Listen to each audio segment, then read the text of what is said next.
meninggalkan aktivitas kami sejenak Tuhan. Urapi setiap kami Tuhan, sehingga pagi hari ini Tuhan kami boleh sungguh-sungguh datang di hadapan-Mu Tuhan. Roh Kudus kuasai hati tubuh jiwa kami, pikiran kami Tuhan Yesus.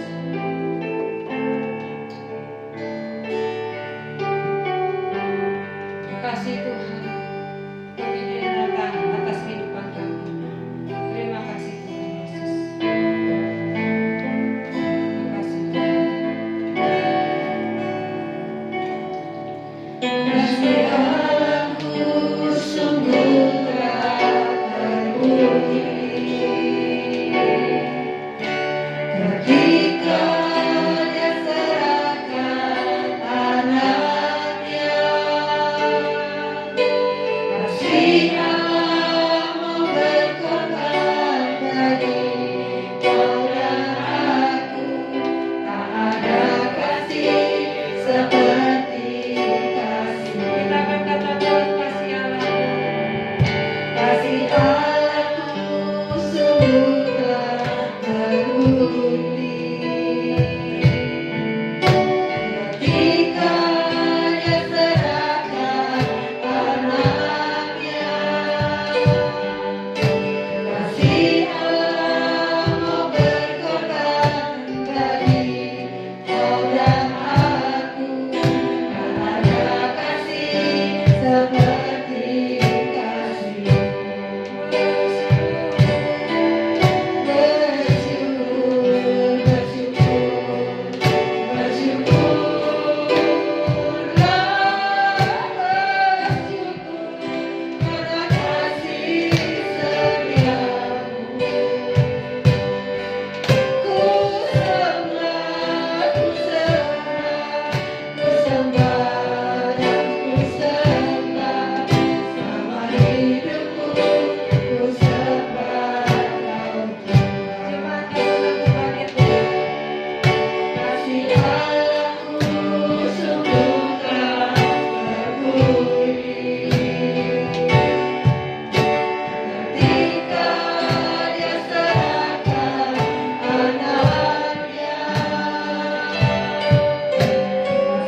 bersama Tuhan kami bisa.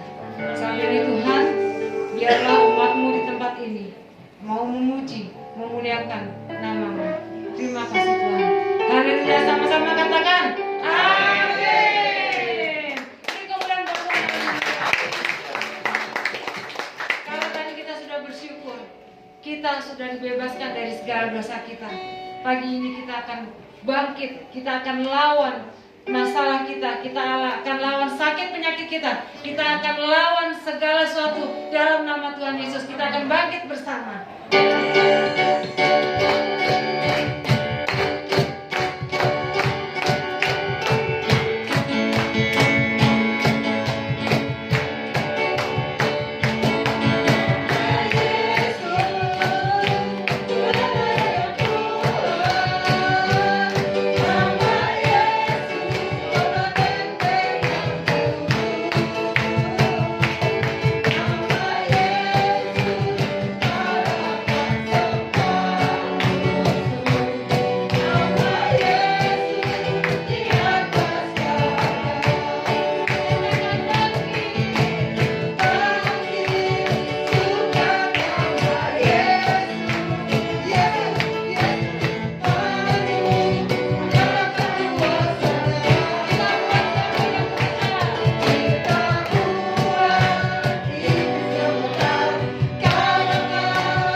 Kita akan siapkan hati kita untuk lebih baik. Kita akan siapkan untuk menerima firman Tuhan. Terima kasih Tuhan Yesus. Hanya Engkau Tuhan yang ada dalam hidup kami, Yesus. Terima kasih Tuhan.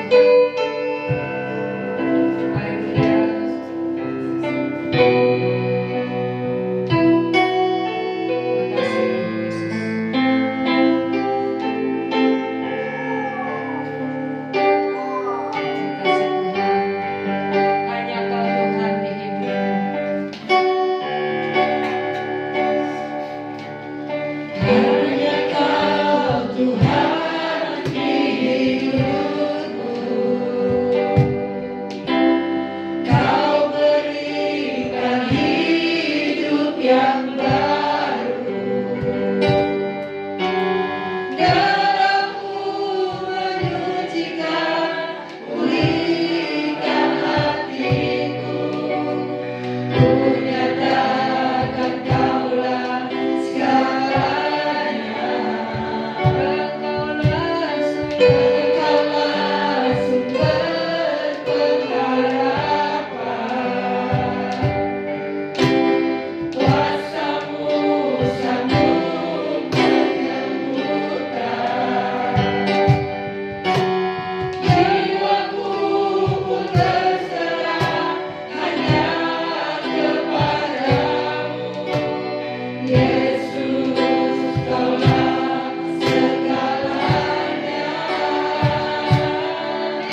apakah hanya Tuhan di hidup kita atau ada yang lain?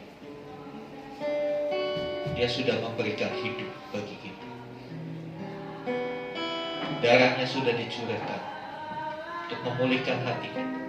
Hati yang keras, hati yang penuh dengan kebencian, atau mungkin juga hati yang terluka, hati yang penuh dengan kekecewaan. Darahnya sanggup memulihkan. Dan apakah benar Dia itu segalanya buat hidup kita?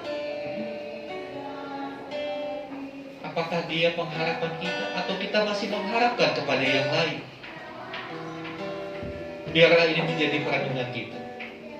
Sebentar kita akan masuk dalam perjamuan kudus.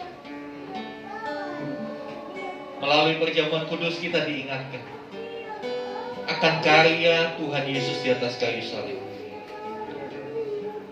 Betapa Dia sudah dihancurkan demikian rupa, supaya saudara dan saya mengalami pemulihan itu. Iya, karena salibnya kita boleh hidup. Karena salibnya kita boleh menang atas setiap pergumulan kita. Dia sanggup melakukan mujizat. Mujizat itu masih ada. Mujizat itu nyata. Tergantung apakah kita masih mau mempercayainya, atau kepercayaan kita sudah kandas. Mari saudara, bangun kembali iman di atas dasar kebenaran firman Tuhan. Karena salibmu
kuasa salibmu itu dahsyat. Kuasa salibmu memperdamaikan kami dengan Bapa, sehingga kami beroleh hidup yang baru. Dan kami boleh melihat kehidupan ini berbeda seperti yang lalu-lalu, karena kami tidak sendiri. Kami selalu didampingi Tuhan. Terima kasih Tuhan. Sekarang nyatakan isi hatimu melalui firman. Biarlah kami belajar bagaimana seharusnya kami hidup di dunia ini. Tuntun kami lewat kebenaran-Mu ya Tuhan. Roh Kudus, Engkau yang menerjemahkan firman ini ke dalam bahasa pengertian yang dapat kami mengerti. Karena kami rindu makin mengenal Tuhan. Terima kasih Tuhan. Dalam nama Tuhan Yesus kami berdoa. Haleluya. Amin. Amin. Silakan duduk Bapak Ibu Saudara. Ya, terima kasih untuk Passion Worship. Tuhan yang akan memberkati apa yang saudara sudah lakukan bagi Tuhan. Ya, saudara yang dikasih Tuhan, kita kembali belajar tentang buah roh. Iya, kita masuk buah roh yang ketiga. Kasih kita sudah belajar. Kita bersyukur kejadian minggu-minggu ini, bulan-bulan terakhir ini memaksa kita untuk mempraktekkan kasih di antara kita. Amin. Karena kasih itu harus dimulai dari skup yang paling kecil dulu, di tengah keluarga, di tengah komunitas kita. Baru kemudian meluas dan meluas. Kemudian setelah itu kita juga sudah belajar tentang sukacita. Bagaimana kita bisa tetap bersukacita di tengah keadaan yang makin tidak menentu. Hari ini kita belajar tentang damai sejahtera. Kembali Galatia 5:22 sebagai ayat pokok kita. Tetapi buah roh ialah kasih, sukacita, damai sejahtera, kesabaran, kemurahan, kebaikan, kesetiaan. Nah, selanjutnya, damai sejahtera. Kita mau lihat apa itu damai sejahtera. Next. Bagaimana bisa damai, Pak? Pertalite naiknya gila-gilaan 10.000. Ya. Aduh, biasanya kalau sudah BBM naik, itu semuanya ikut naik. Tukang bubur ayam juga bisa naik, padahal bikin bubur ayam nggak pakai pertalite. Iya kan? Kita potong rambut juga jadi naik, padahal potong rambut kan nggak pakai pertalite. Ya itu imbasnya bisa kemana-mana. Dalam kondisi begini, apakah kita anak-anak Tuhan masih memiliki damai sejahtera? Atau kita ikutan bingung, saudara? Ya. Waktu tanggal 31 Agustus, saya keluar, saya mau pulang, bensin motor saya habis. Ya, saya harus cari mau bensin, mau ngisi. Begitu mau ngisi, saya bingung. Waduh, itu antriannya panjang banget. Saya sempat berpikir apa ada pembagian bensin gratis ya, jadi kok antrinya panjang banget begitu. Saya nggak ngeh itu. Saya sampai rumah, saya bilang kok lama Pak? Iya itu panjang banget antrinya. Saya bilang gitu. Saya nggak ngeh kalau ada berita-berita BBM mau naik. Saya bilang iya itu katanya BBM mau naik besok. Oh, sampai segitunya ya orang Uber.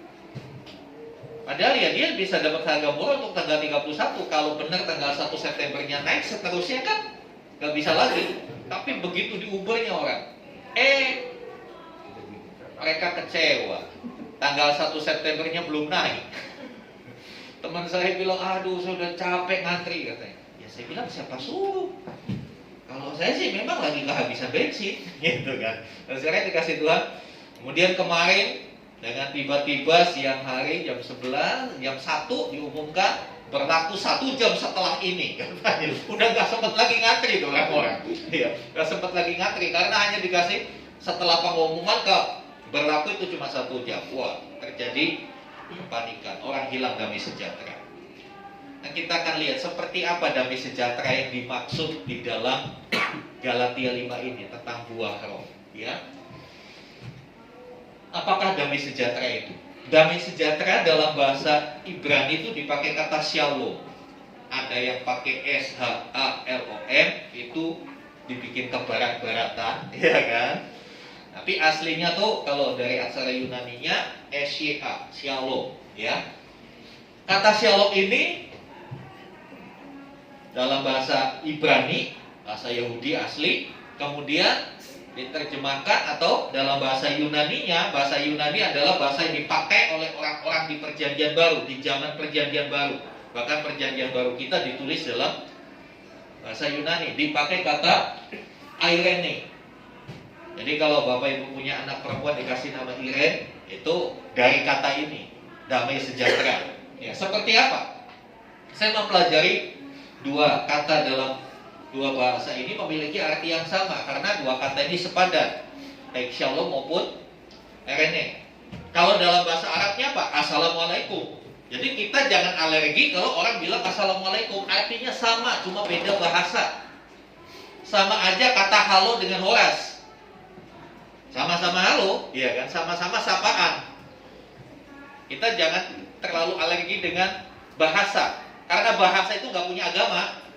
Kadang-kala bahasa dikait-kaitkan dengan agama. Kamu orang Kristen nggak boleh bilang assalamualaikum. Saya tanya ayatnya mana? Nggak ada. Dilarang bilang assalamualaikum, nggak ada. Saya kalau dalam pertemuan umum, kalau saya dipanggil berbicara di forum umum bukan di gereja, saya selalu katakan assalamualaikum, shalom, salam sejahtera, om swastiastu, namo buddhaya, salam kebajikan. Komplit itu sebetulnya sama, hanya pembahasannya yang berbeda. Saya sampaikan ini, saya nggak mau kita menjadi jemaat yang terlalu eksklusif. Kita punya pemikiran yang terlalu sempit. Kita terlalu alergi dengan assalamualaikum.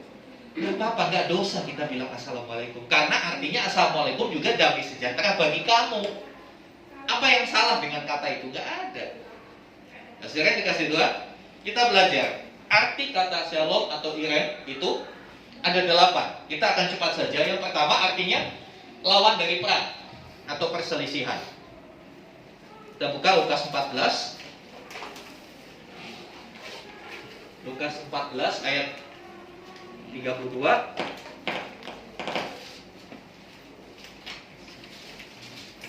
Lukas 14 ayat 32, demikian firman Tuhan. Jikalau tidak, ia akan mengirim utusan selama musuh itu masih jauh untuk menanyakan syarat-syarat perdamaian.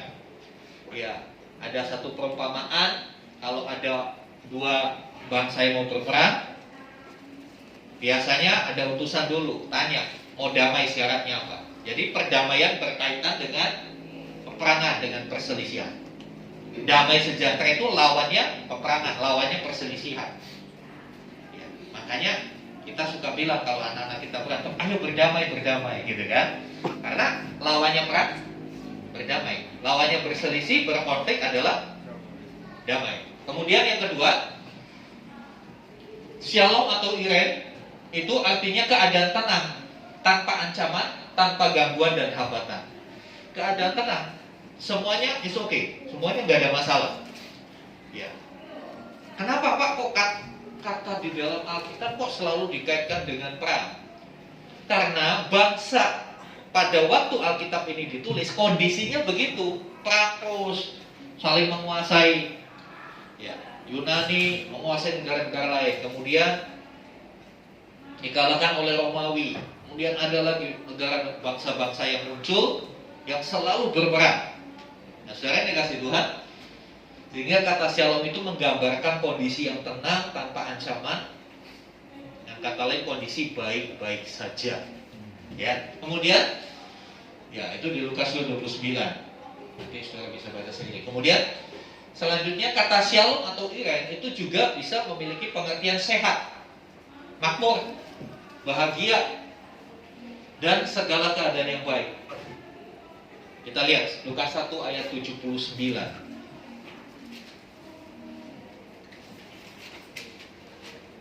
Lukas 1 ayat yang ke-79. Untuk menyinari mereka yang diam dalam kekelaman dan diam dalam naungan maut, untuk mengarahkan kaki kita kepada jalan sejahtera. Ayat ini menggambarkan kondisi yang berlawanan. Mereka diam dalam kegelapan, dalam naungan maut, lalu untuk mengarahkan. Jadi dalam kondisi kegelapan, dalam kondisi di bawah ancaman maut, diarahkan kepada jalan damai sejahtera. Jadi ini adalah satu pertentangan, satu keadaan yang berbeda dengan kegelapan, maut, yaitu keadaan apa? Keadaan sehat, keadaan makmur, keadaan diberkati, bahagia. Itu damai sejahtera. Kondisi seperti ini dikatakan buah roh. Hasil persekutuan kita dengan Roh Kudus, kita akan mengalami hal-hal seperti ini. Next.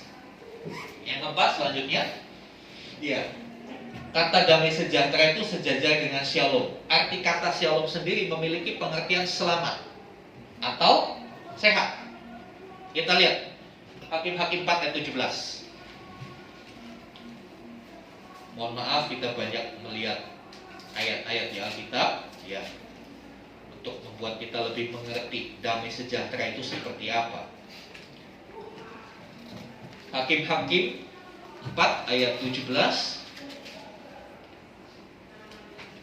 Demikian firman Tuhan. Tetapi Sisera dengan berjalan kaki melarikan diri ke kemah Yael, istri Habel, orang Keni itu, sebab ada hubungan baik antara Yabin, Raja Hasor, dan keluarga Heber, orang Keni itu. Di situ kita melihat ada hubungan baik. Nah ini kalau dilihat dari bahasa aslinya dipakai shalom, ada shalom. Jadi shalom itu hubungan baik, selamat. Ya. Kita bisa menikmati segala sesuatu yang baik kalau kita punya hubungan yang baik, betul kan?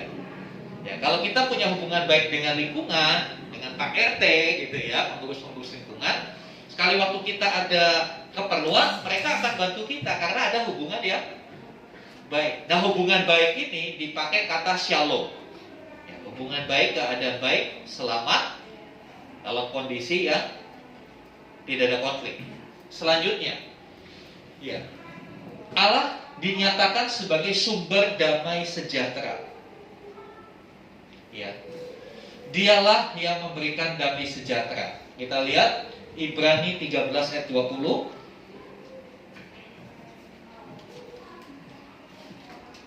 Ibrani 13 ayat 20.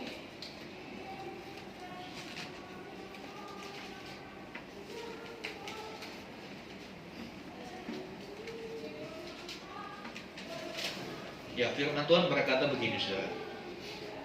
Maka Allah damai sejahtera.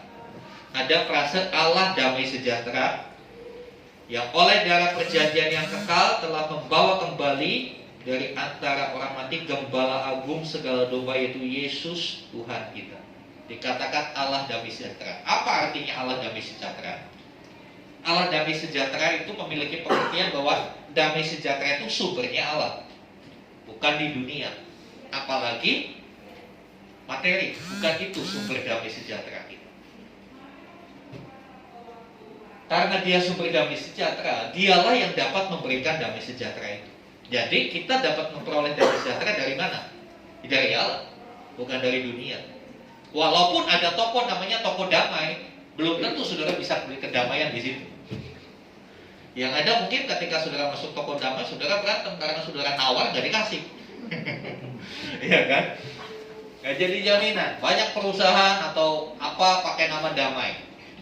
Tapi sejatinya damai sejahtera itu milik Allah, dari Allah, dan hanya Allah yang bisa memberikan itu.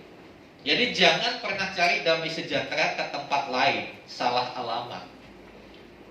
Ya, jangan sampai kita pergi ke alamat palsu. Katanya ada damai, ternyata tidak damai. Karena alamat yang sejati untuk damai sejahtera adalah sumbernya di dalam Allah kita. Selanjutnya, saudara, Yesus Kristus juga adalah Raja Damai. Yesus Kristus Raja Damai. Dia datang untuk membawa damai.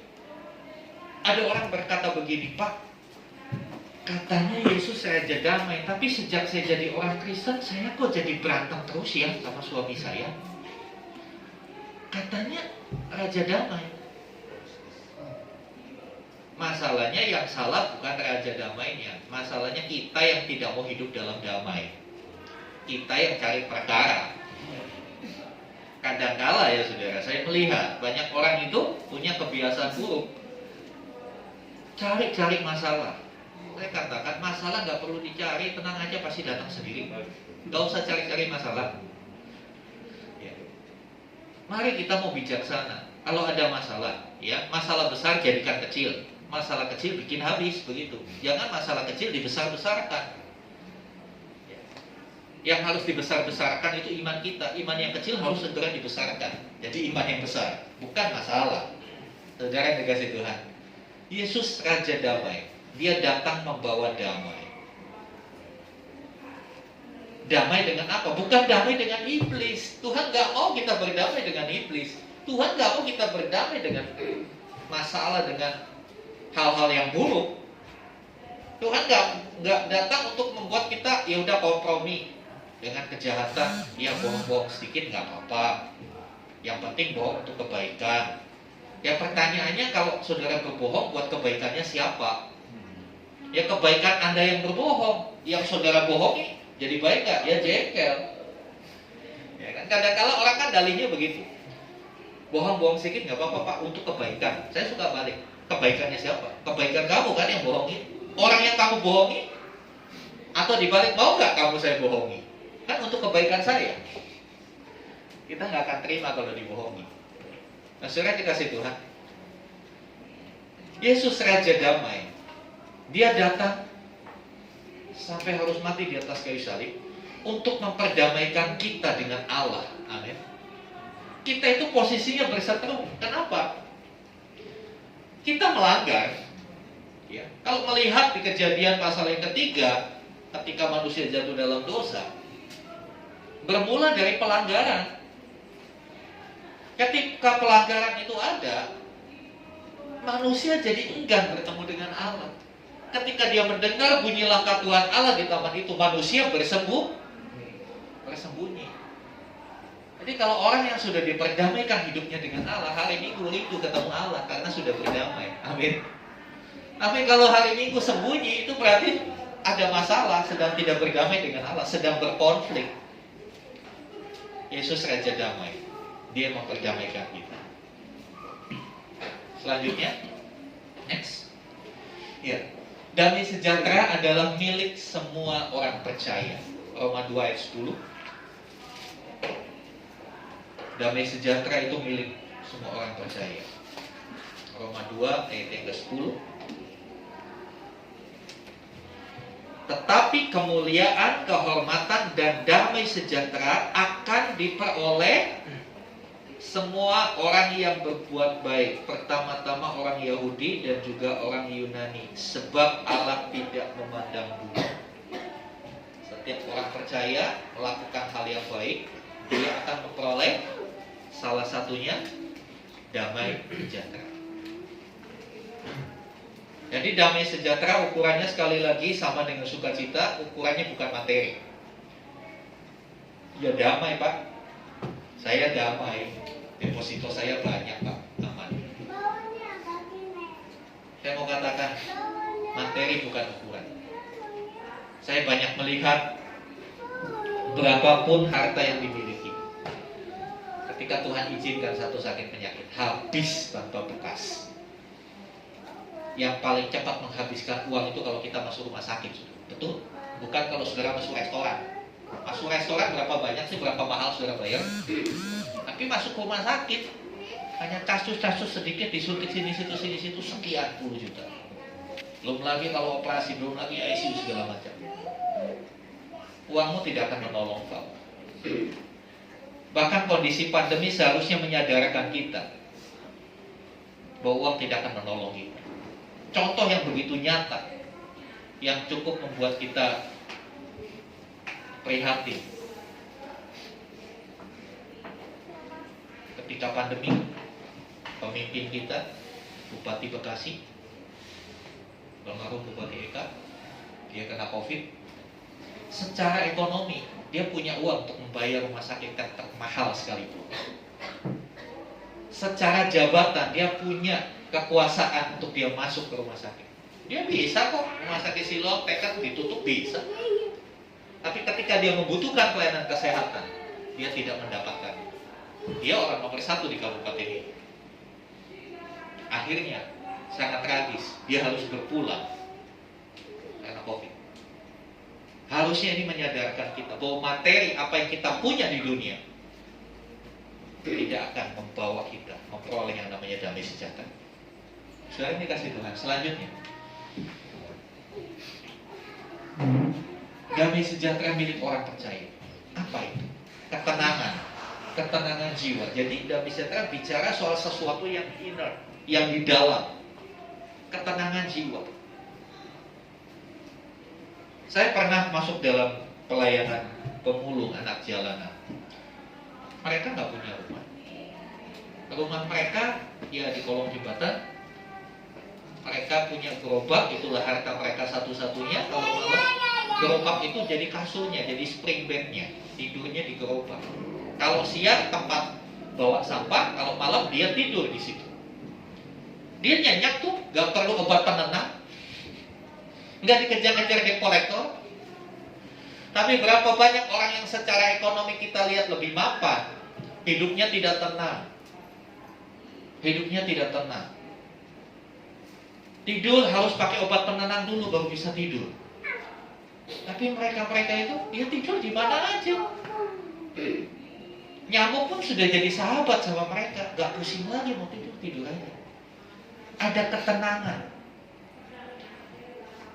Gambaran itu hendaknya menyadarkan kita bahwa materi itu bukan segala-galanya.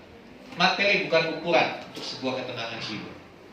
Bahkan ada orang-orang yang secara materi nggak punya apa-apa tapi bisa tenang. Demikian juga sebaliknya. Ada orang yang secara materi berkelimpahan. Saya ketemu satu konglomerat Indonesia, saya tidak usah sebut namanya. Dia tahun lalu itu di nomor 12 terkaya di Indonesia. Kebayang nggak kekayaannya? Tidak ternilai. Tapi di mana-mana dia selalu bawa satu tas koper. Tas kopernya itu bukan isi duit, isinya obat-obatan. Jadi di kantornya ada, di rumahnya ada, di apartemennya ada, di mobil pribadinya ada, dia punya pesawat pribadi, di pesawat pribadinya ada 5 set koper isinya obat-obatan. Dia terlalu takut sakit. Tidak ada ketenangan hidup. Saudara yang dikasih Tuhan, dan ketenangan itu adalah pemberian Kristus. Yohanes 14 ayat 27. Yohanes 14 ayat 27. Kita lihat sebentar.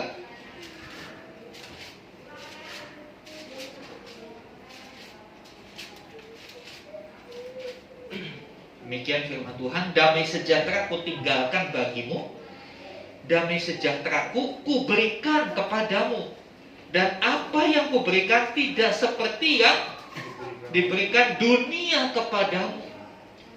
Janganlah gelisah dan gentar hati. Ya biarlah ayat ini kalau kita sedang lagi gundah, kita sedang galau, baca ayat ini sudah.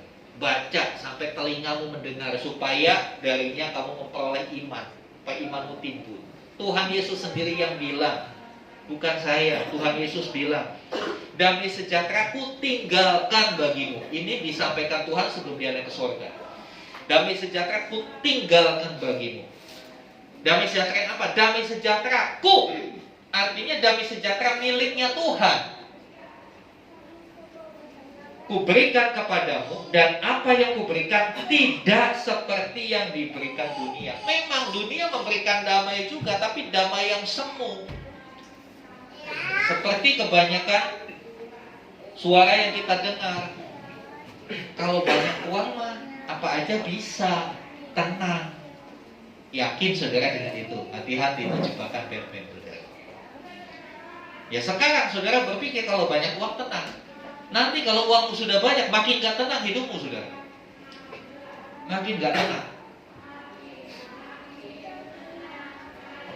Tuhan berkata, damai sejahteraku tidak seperti yang dunia berikan.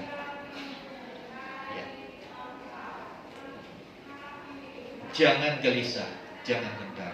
Jadi, damai sejahtera itu pemberian Tuhan. Dan yang Tuhan beri itu pasti yang the best. Dan damai sejahtera itu selanjutnya menciptakan keharmonisan dalam sesama. Kalau kita hidup dalam damai sejahtera harmonis, ibadah sama-sama seperti ini enak. Tapi kalau ada di antara saudara, anggap aja si A dan si B sedang berkonflik, entah apa urusannya. Ketika datang ibadah nggak nyaman, aduh kok ada dia ya. Ketika pemimpin pujian nyanyi, yuk kita nyanyi bergandengan tangan. Bergandengan tangan dalam kasih, dalam satu hati. Lihat temannya, nggak ada harmonisnya sudah. Pingin cepat keluar. Akhirnya dalam ibadah, saya banyak melihat cari kesibukan lain. Arahnya tidak lagi ke Tuhan, arahnya ke handphone.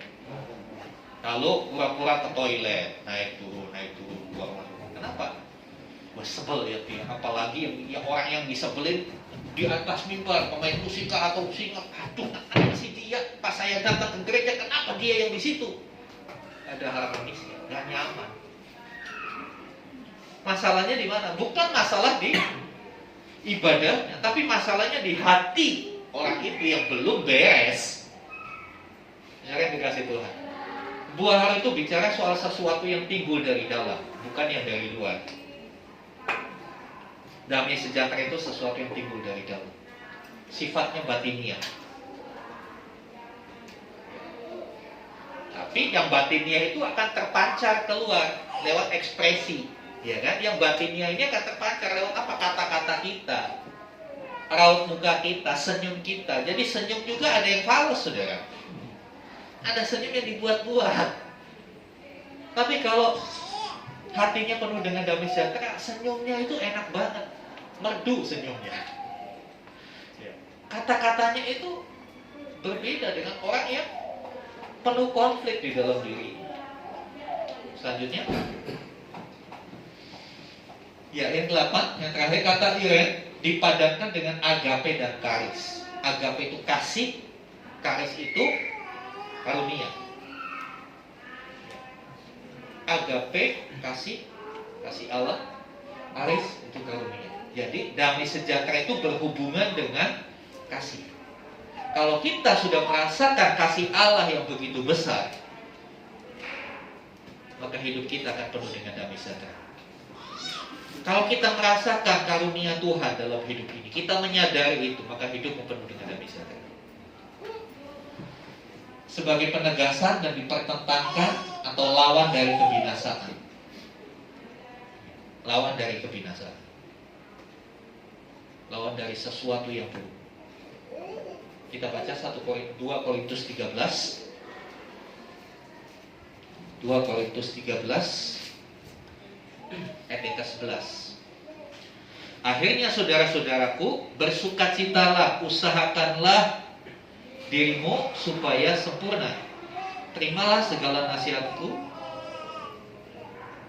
sehati sepikirlah kamu dan hiduplah dalam damai sejahtera.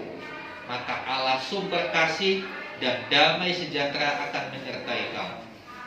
Kata damai sejahtera dihubungkan selalu dengan kasih. Oleh sebab itu Paulus menasihatkan jemaat di Korintus untuk hidup dalam damai sejahtera. Kita diminta untuk mengusahakan damai sejahtera. Nanti minggu-minggu yang akan datang kita belajar bagaimana kita diperdamaikan, bagaimana akhirnya kita menjadi pembawa damai. Karena di dalam salah satu poin khotbah di bukit, berbahagialah orang yang membawa damai. Nanti kita akan baca, kita akan sampai ke sana. Ya, next. Ya, sekarang di mana damai sejahtera itu? Kalau saudara melihat lukisan ini, kelihatannya damai ya, kelihatannya tenang. Tapi ini kadang-kala semua itu gunung bisa tiba-tiba meletus. Itu, kalau meletus, ambiar. Next, slide kedua. Ya, kalau lihat ini juga kayaknya tenang di laut, di tepi pantai tenang. Tapi jangan salah, tsunami bisa tiba-tiba datang. Nggak ada yang bisa jamin. Iya kan? Terus, kalau lihat gambar ini, ketika kita dipeluk Tuhan, mau ada badai, mau ada tsunami, kita tetap damai. Amin. Jadi damai yang sejati adalah ketika kita dekat dengan Tuhan. Jadi silakan setiap pribadi cek kondisi. Apakah hidupmu sekarang sulit untuk menemukan damai? Penuh gelisah, penuh khawatir. Coba cek. Jangan-jangan kondisimu tidak dalam kondisi seperti ini. Engkau mungkin sedang menjauh dari Tuhan. Ingat, Tuhan itu bukan cermin. Ada lagu dulu katanya, aku jauh, engkau jauh, katanya. Enggak. Tuhan itu berbeda, enggak seperti itu. Justru ketika kita jauh, Tuhan akan kejar kita. Sebab itu pemazmur berkata, kemanakah aku dapat pergi menjauhi rohmu ya Tuhan? Ku mendaki ke langit, engkau ada di sana. Aku membuat tempat kediamanmu di atas gunung, di situ pun engkau ada. Sebetulnya Tuhan rindu untuk dekat dengan kita. Tapi mohon maaf, kita seringkali lari-lari terus. Kita kabur-kaburan melulu. Lalu kita menyalahkan Tuhan. Saya sudah ikut Tuhan, kok gak ada damai? Ya Tuhan bilang, kamu gak dekat dengan aku. Coba kalau engkau dekat dengan aku peluk engkau, aku merasakan kasih. Nah, kasihnya itu membuat damai. Saudara dikasih Tuhan. Next. Iya. Damai sejahtera terletak bukan pada keadaan sekitar. Karena situasi dan kondisi sekitar hanyalah akibat dari apa yang terjadi di dalam batin manusia. Jadi kuncinya ada di dalam batin manusia. Keadaan sekitar itu karena batinnya yang gak beres. Kalau batinnya nggak beres, kita lihat semua jelek semua. Tapi kalau batinnya beres, keadaan nggak baik pun kita bisa melihat sisi yang baik. Kita bisa melihat sisi yang positif. Ya. Saudara yang dikasih Tuhan. Ya, saya kasih satu kesaksian. Kesaksian ini baru terjadi kemarin malam, kemarin sore. Ya, kita tahu kemarin kita kehilangan saudara kita kekasih, Bapak Suci. Itu saya dapat info, saya langsung koordinir dengan teman-teman di komselnya beliau di KSP. Pada waktu itu Pak Manurun dan Ibu Rilis posisi ada di Bekasi. Dia jemput saya lalu pulang. Karena kami terburu-buru, kami belum sempat makan. Nggak bawa minum juga. Saya bilang depan komplek kami ada Indomaret, berhenti dulu di situ. Jadi saya turun, saya kasih dompet saya. Ini mah belanja. Ya beli roti, beli apa buat kita makan di mobil begitu, ngisi perut. Takutnya nanti sampai di rumah duka sibuk-sibuk nggak sempat. Diamankan dulu kampung tengah gitu. Begitu masuk mobil udah minum sama anak-anak, ada anak-anak kita kasih susu. Udah jalan, kurang lebih ya 2-3 kilo dari rumah. Tiba-tiba kok saya meraba kantong saya. Lah, saya tanya, "Mah, dompetnya mana?" Istri saya panik, "Waduh, iya mana?" Wah, cari-cari nggak ada, saudara. Waduh, wah udah panik. Yang saya panik bukan uangnya udah habis buat belanja. Udah berubah jadi roti. Yang saya panik itu surat-suratnya, saudara kebayang kan? Di sini ada KTP, ada SIM, ada NPWP, ya ada kartu ATM, ada SNK motor. Kalau hilang itu ngurusnya nggak cukup sehari. Ribetnya luar biasa kan? Saya kebayang itu ada, saya cuma diem aja. Udah balik lagi, saya bilang, "Pak, mohon maaf ya, Pak Manurung, Pak mohon maaf balik lagi."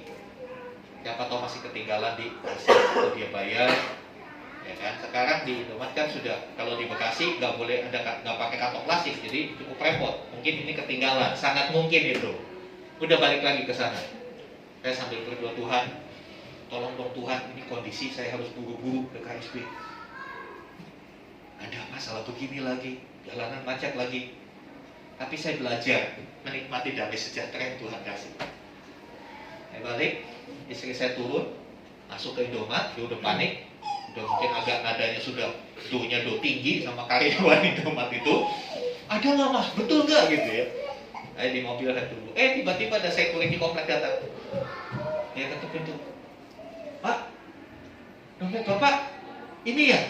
Ini dompet Bapak." "Oh iya Pak, betul." "Iya, tadi waktu itu masuk ke mobil ini jatuh." Jadi jatuhnya itu bukan di dalam Alfamart, di dalam Indomaret, di luar Indomaret, di jalan umum.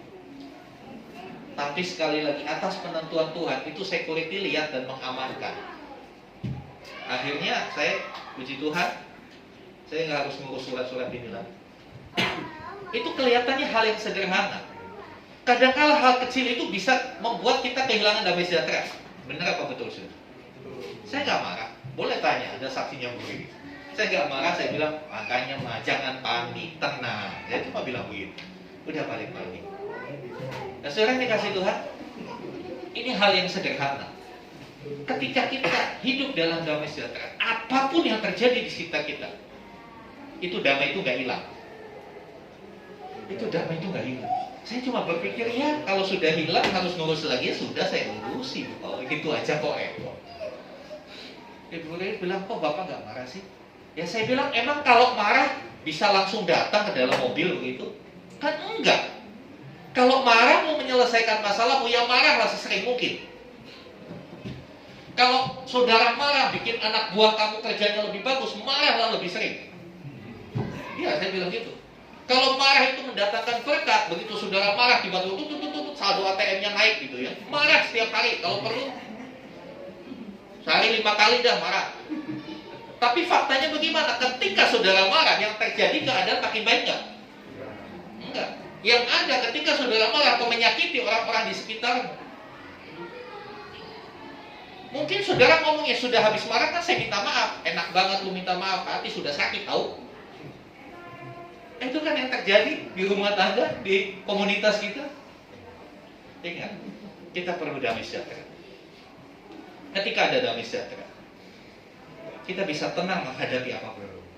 Dari peristiwa itu, selain saya bersyukur untuk damai sejahtera yang Tuhan berikan, saya tahu ternyata begitu saya sampai di Pasar Setu, harusnya kami belok untuk bisa masuk keluar ke arah Serang Baru.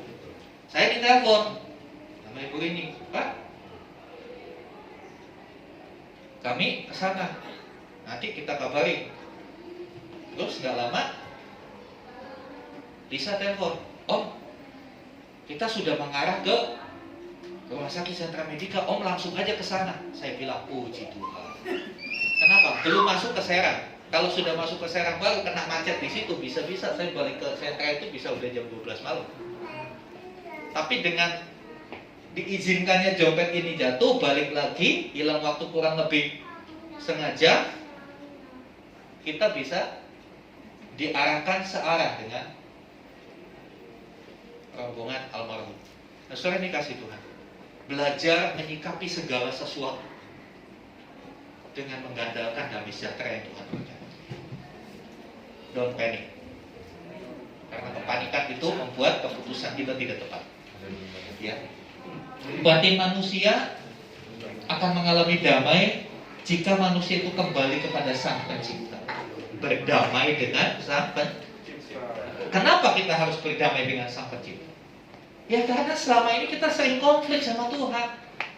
Kita sering protes, ada apa sedikit protes nyalain Tuhan. Ada apa sedikit nuntut Tuhan.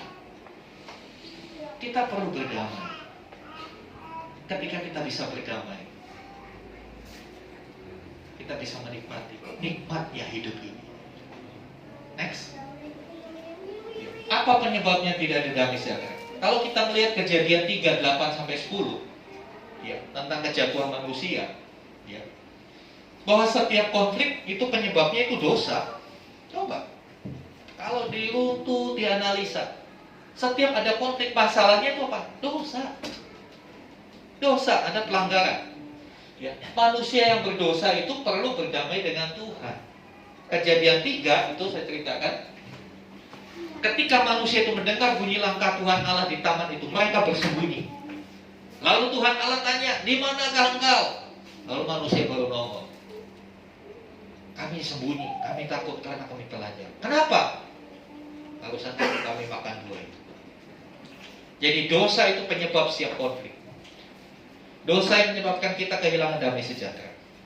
Nah, cara satu-satunya, mari berdamai dengan Tuhan. Tuhan Yesus sudah memberikan dirinya, memberikan jalan pendamaian itu dengan dia mati di atas kayu salib, mendamaikan kita. Mendamaikan kita. Masalahnya kita mau nggak berdamai dengan Tuhan? Kita berdamai dengan Tuhan, kita menyadari kita orang berdosa, kita minta ampun dan kita berubah. Sesederhana itu. Tapi uraian lebih lengkapnya, lebih detailnya next.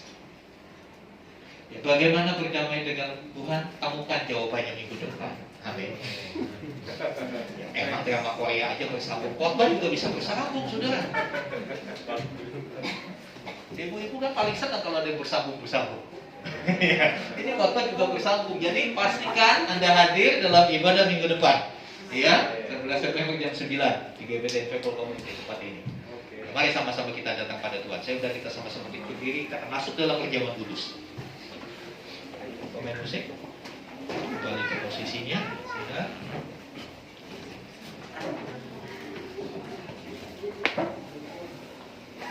Ya, perjamuan kudus adalah bagi orang yang dewasa. Orang dewasa adalah orang yang mengerti bahwa hidupnya perlu diperdamaikan dengan Tuhan. Orang yang dewasa adalah orang yang mau bertanggung jawab atas hidupnya sendiri, tidak pernah melempar kesalahan kepada yang lain. Kalau dirinya salah, dia akan berkata, ya Tuhan, saya salah. Ya Tuhan, saya berdosa. Ampuni saya. Kristus sudah menjadi pendamai, juru damai buat kita. Rindukah hidup kita dipenuhi damai sejahtera? Kalau selama ini keluarga penuh konflik, kalau selama ini di tempat pekerjaan selalu banyak konflik, Bahkan dengan dirimu sendiri kau konflik. Kenapa ya aku diciptakan begini? Kenapa aku terlahir seperti ini, gak seperti orang-orang lain? Itu berarti saudara belum berdamai dengan diri. Ini waktunya adakan perdamaian.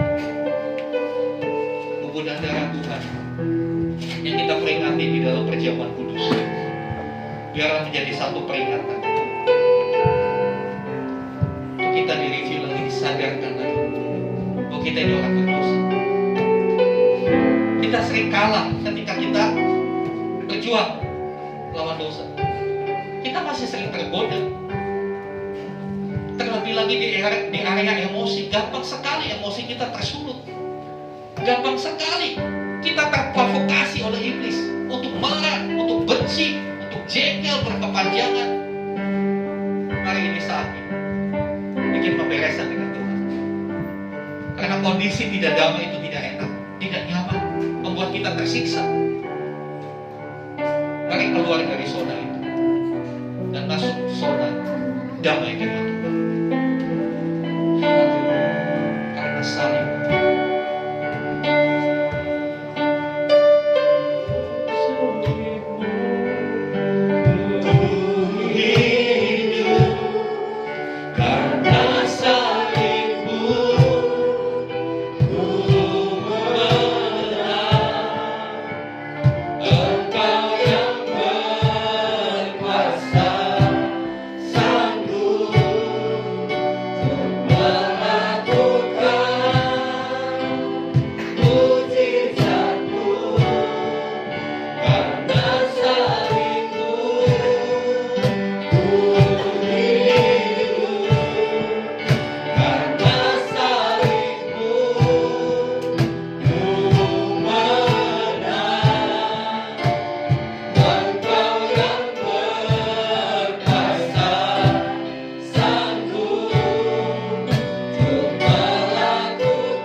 Siapkan hati kita untuk kita menerima Tuhan.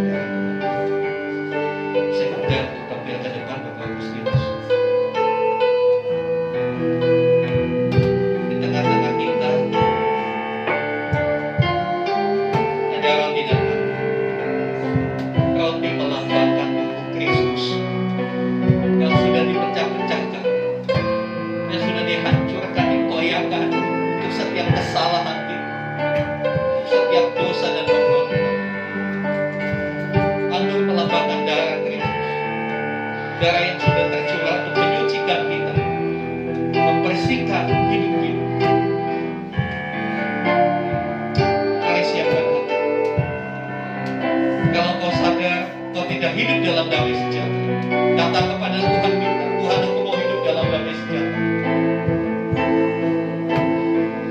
Penuhi hatimu, penuhi hidupku dengan damai-Mu Tuhan. Damai yang melampaui segala akal. Damai yang berbeda dengan damai dari dunia. Iya, shalom dari Iren yang abadi. Haleluya.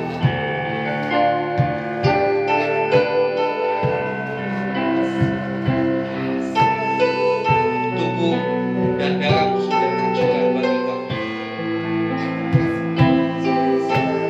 Kami bersyukur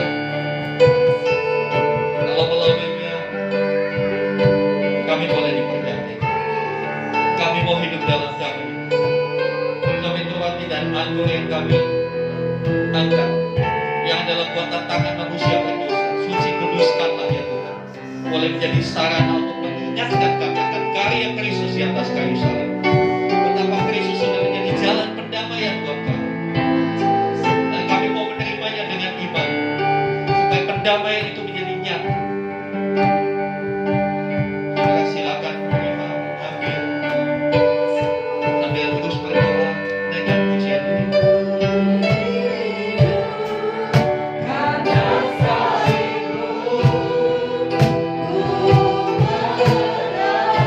Nyanyi dengan satu keyakinan karena salib.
perjamuan yang ada di tangan saudara ada cetak ayat-ayat Alkitab.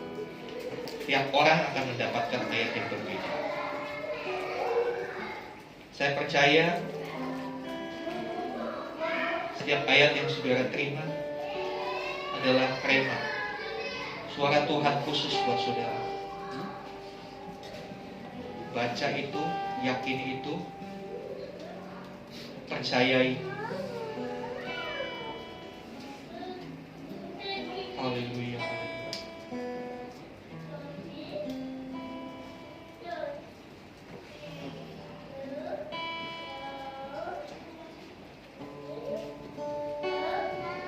Haleluya. Angkat roti di tangan kananmu lebih tinggi dari kepala sambil saudara berdoa. Apa yang kau rindukan Tuhan lakukan bagimu? Pagi hari ini Tuhan berkata, apa yang kau mau aku lakukan bagimu? Sampaikan permohonanmu kepada Tuhan. Dia ada di tengah kita. Dia begitu dekat. Bahkan kamu bersatu dalam hidup kita. Haleluya, haleluya. Angkat doamu, angkat permohonan. Haleluya, haleluya. Haleluya, haleluya. Dengarkan firman Tuhan.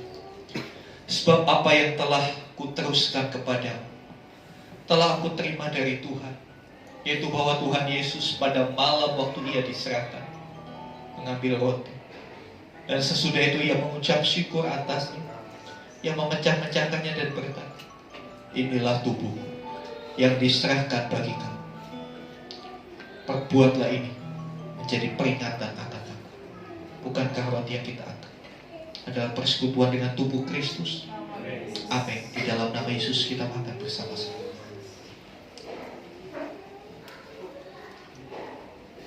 Haleluya. Haleluya. Haleluya. Bersyukur untuk tubuhmu yang sudah dipecah-pecahkan bagi kamu. Tubuhmu yang pada akhirnya mempersatukan kamu sebagai tubuh Kristus universal di dunia ini. Terima kasih Tuhan. Kau luar biasa. Kau luar biasa. Kasih-Mu dahsyat buat kami. Mari saudara persiapkan anggur. Angkat dengan tangan kanan. Dengarlah firman Tuhan. Demikian juga Ia mengambil cawan sesudah makan lalu berkata, cawan ini adalah perjanjian baru yang dimeteraikan oleh darah. Perbuatlah ini setiap kali kamu meminumnya, jadi peringatan akan aku. Sebab setiap kali kamu makan roti dan minum cawan ini, kamu memberitakan kematian Tuhan sampai Ia datang. Bukankah cawan anggur yang kita angkat adalah persekutuan dengan darah Kristus? Amin. Di dalam nama Yesus, mari kita minum bersama-sama.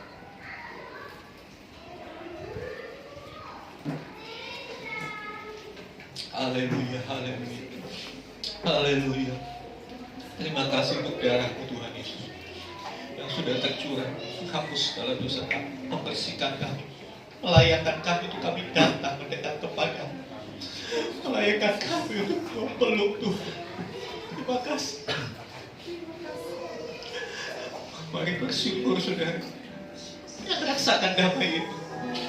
Kalau ada suami istri, pegang tangan pasangan. Biarlah mulai hari ini kau akan hidup dalam damai dengan istri, kau hidup dengan damai dengan suami. Biarlah maka syukur, nikmati damai Tuhan, damai yang luar biasa.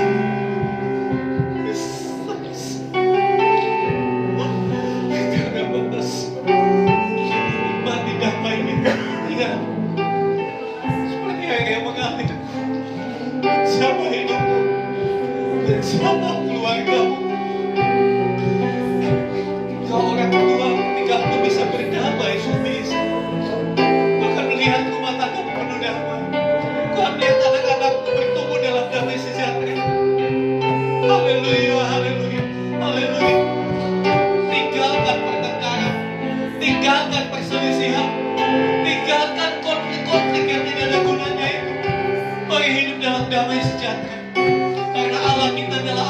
damai sejahtera. Haleluya, haleluya, haleluya. Yes. Haleluya, haleluya. Haleluya.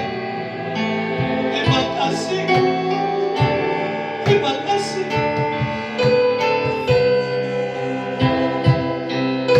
Haleluya, haleluya.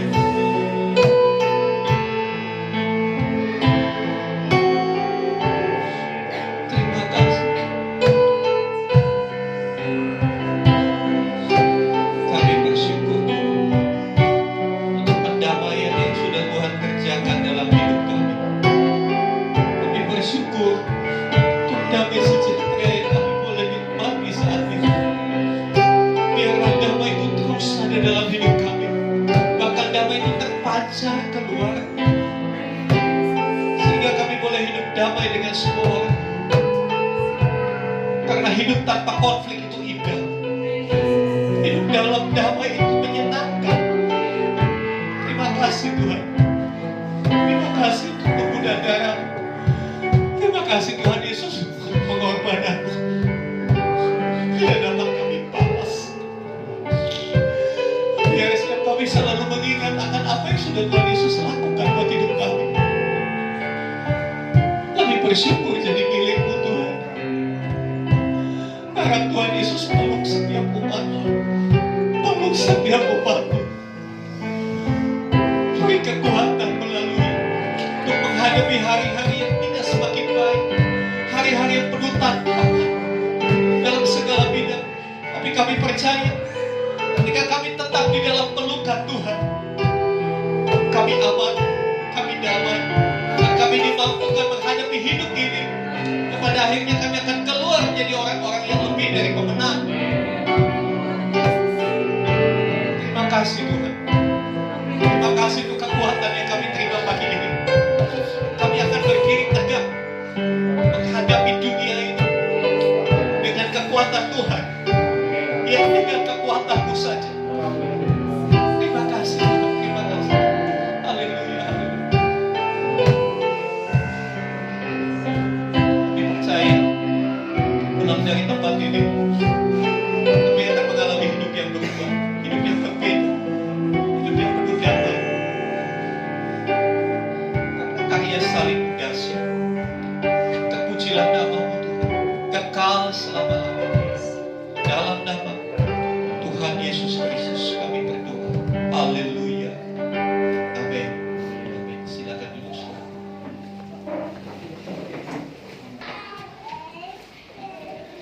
Ya, saudara yang dikasih Tuhan, terima kasih untuk setiap persembahan yang saudara-saudara kepada Tuhan, karena Tuhan yang menggenapkan janji-janji untuk setiap kita. Saudara, berita duka seperti yang kemarin saya sampaikan di grup, saudara kekasih kita, Bapak Sujino, kemarin kurang lebih sekitar jam 3 pulang telah dipanggil Tuhan. Dan hari ini akan dimakamkan jam 3 sore.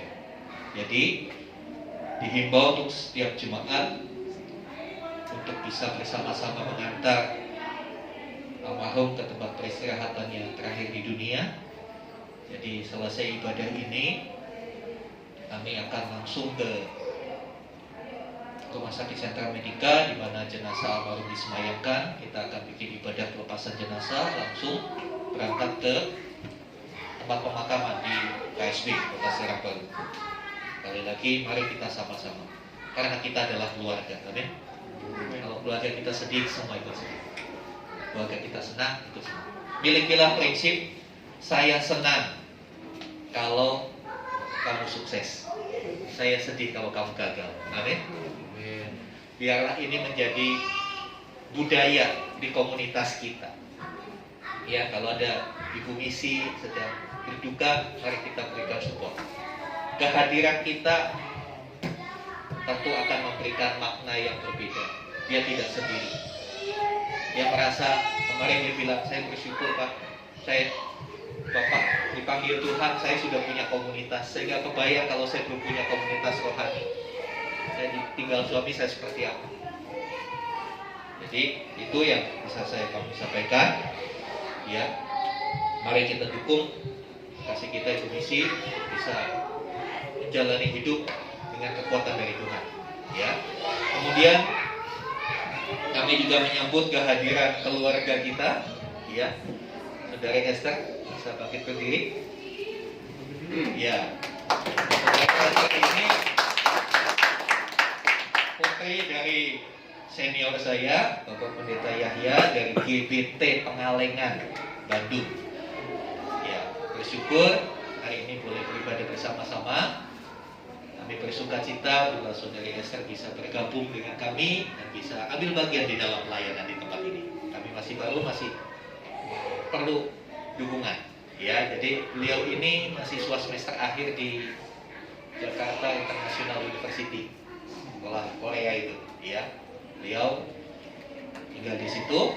Ya, senang sekali bisa bergabung hari ini. Ya, itu saja. Kemudian yang selanjutnya saya cuma mau berkata, Happy birthday, happy birthday, happy birthday, Satria. Mari Saudara Satria bisa. Sampai ke depan kita mau berdoa. Happy birthday.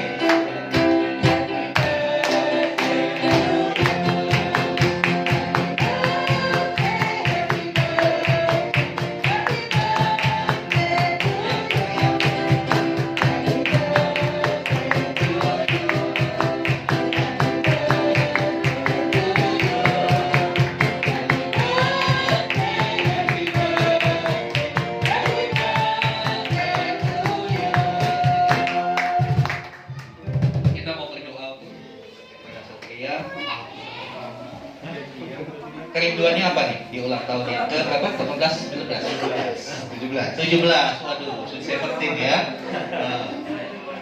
Kerinduannya apa? Kebaikannya ke depannya. Yang ke-17. Selama 17 tahun sudah Tuhan menyertai, melindungi. Kami percaya di hari-hari ke depan penyertaan semakin nyata. Bahwa Dia untuk semakin mengasihi Tuhan. Bahwa Dia untuk mengambil keputusan untuk mengiring Yesus selamanya. Jagai langkahnya, jagai pergaulannya, pertemukan dia dengan orang-orang yang membawa dia semakin mengenal Tuhan. Jauhkan dia dari pergaulan yang buruk, dan biar hidupnya dilepaskan dari setiap ikatan-ikatan yang membelenggu, yang membuat hidupnya tidak maksimal. Biar di masa studinya hikmat Tuhan menyertai, pertolongan Tuhan menyertai. Dia menyelesaikan studinya dengan baik. Kami percaya masa depannya akan indah ketika dia tetap ada di dalam jalannya Tuhan. Berkati kerinduannya untuk bisa menjadi anak yang berbakti, mengasihi orang tua. Kami percaya kami akan melihat Satria menjadi sosok yang berubah, yang benar-benar membanggakan Tuhan. Terima kasih. Dalam nama Tuhan Yesus kami berdoa. Amin. Silakan jangan balik dulu. Belum.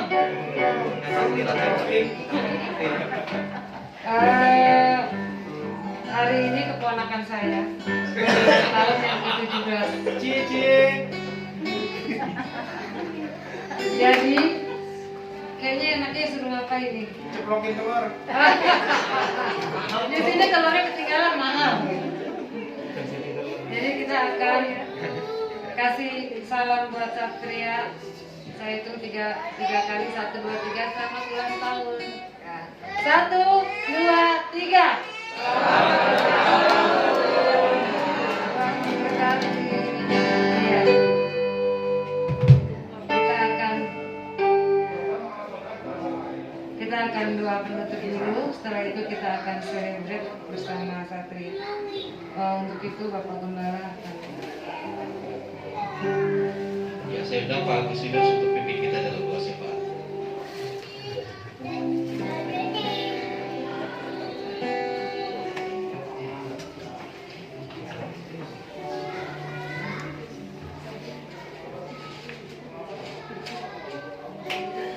Bapak kami yang ada di dalam surga, kami mengucap syukur buat ibadah hari ini Tuhan Yesus. Biarlah harapan kami setiap benih firman Tuhan yang telah kami dengar pada pagi hari ini, kami mau belajar untuk menetapkan hati kami, untuk kami menjadi pelaku-pelaku akan kebenaran.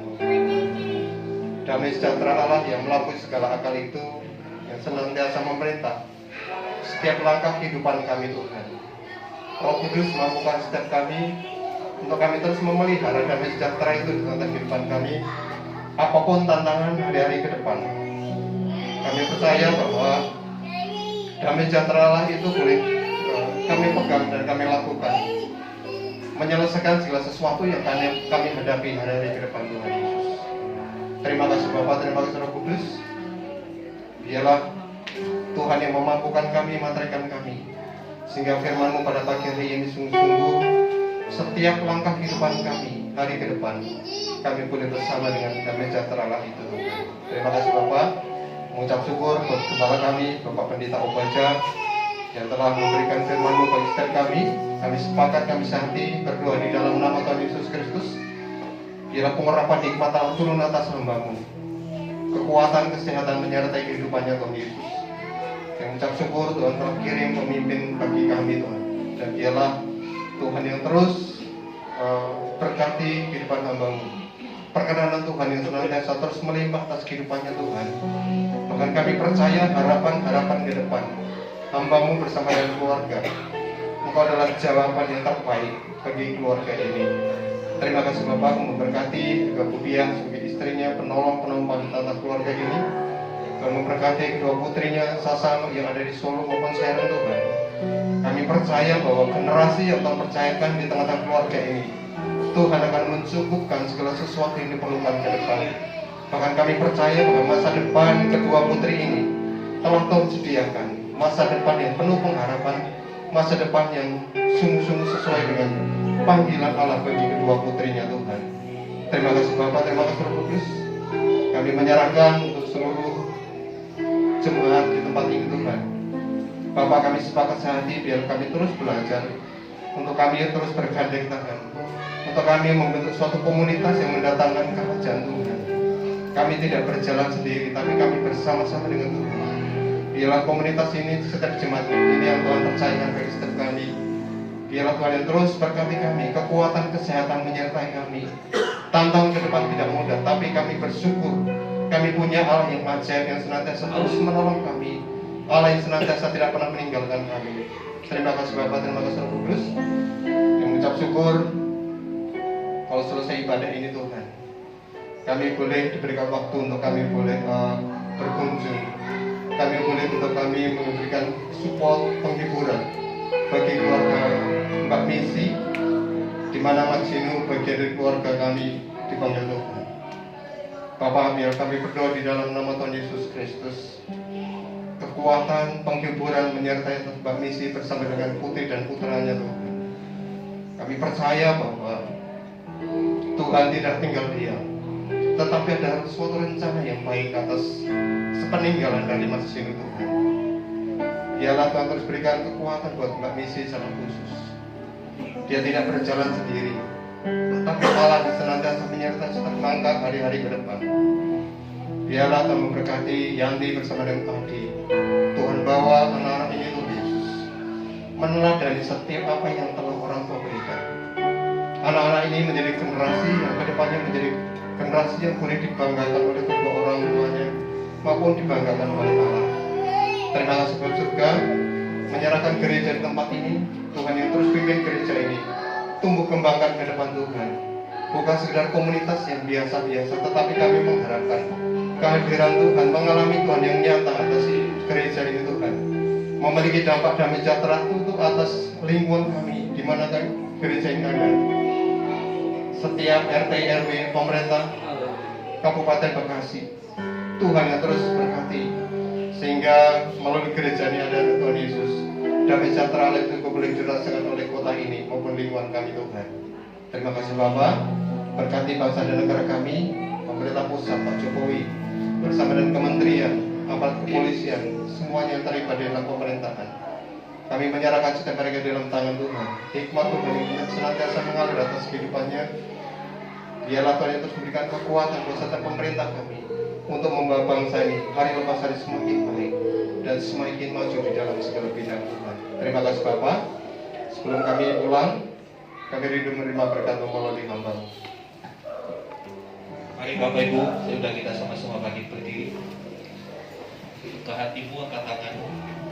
Nah sekarang terimalah kasih karunia, anugerah dari Bapa di surga dalam karya kasih Tuhan Yesus Kristus di atas kayu salib.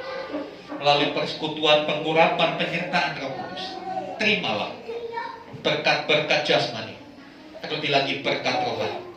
Jadilah berkat dimanapun Tuhan menempatkan kita. Karena itu, pergilah, jadikanlah semua bangsa muridku. Baptislah mereka dalam nama Bapa dan Anak dan Roh Kudus, dan ajarlah mereka melakukan segala sesuatu yang telah kuperintahkan kepadamu. Dan ketahuilah, aku menyertai kamu senantiasa sampai kepada akhir zaman.